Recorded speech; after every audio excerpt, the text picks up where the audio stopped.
Alors, il nous reste deux sujets à traiter, essentiellement. Les sous-populations et les variables spéciales. La variable score, notamment. Donc on va commencer par la sous-population. Donc effectivement, la sous-population, bon, c'est assez clair ce qu'est une sous-population, mais ça permet de faire des croisements à plus de deux variables. Donc comment fait-on? On va dans l'onglet qui est juste à côté de l'onglet recodage, qui est l'onglet sous-population, ajouter, et là on choisit une question. Donc par exemple, on peut prendre, c'est ce que j'ai pris tout à l'heure, c'est sexe de l'enquêteur. Donc la personne qui interroge, on va prendre toutes les femmes. Ok, donc on va l'appeler, en revanche, on va lui donner un nom un peu plus sexy que sous-population 8. Donc population, on va l'appeler enquêteur femme. Voilà. Donc on a créé notre sous-population, et maintenant quand on va aller voir les variables de notre questionnaire, donc par exemple, appelle quand on se sent seul. Voilà, donc on analyse, sans réponse. On va mettre en pourcentage juste pour se rendre. Non, c'est bon. Donc voilà, donc là on a pour la population totale. Et si on choisit la sous-population, enquêteur femme. Donc voilà, donc ça c'est pour toutes les enquêtes qui ont été dirigées par des femmes.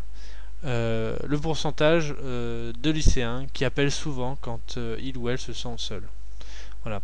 Donc bon, là la question c'est pas forcément pertinent dans ce cas-ci, mais vous voyez où ça peut aller. Alors autre chose, on peut faire quelque chose de plus intéressant, c'est faire un tri croisé. Donc on va reprendre notre tri croisé qui marche bien. Voilà. On va mettre nos pourcentages donc en colonne.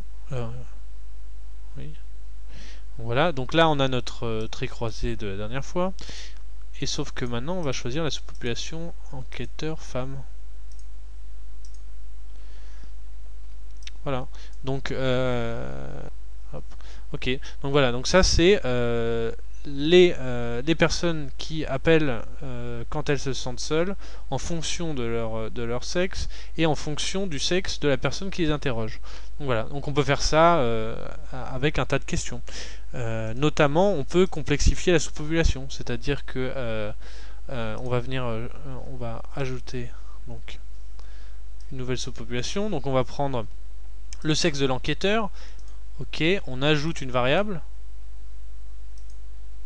est égal. Alors, pardon. On a choisi sexe de l'enquêteur. Donc on veut les femmes et on veut les lycéens garçons. Voilà, garçons. Du coup, on a une sous-population qui est les garçons interrogés par des femmes.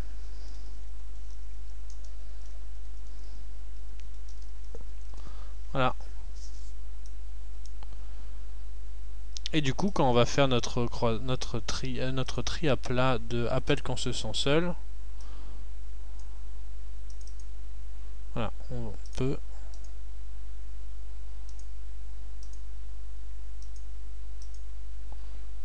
on prend notre population garçon interrogé femme, hop.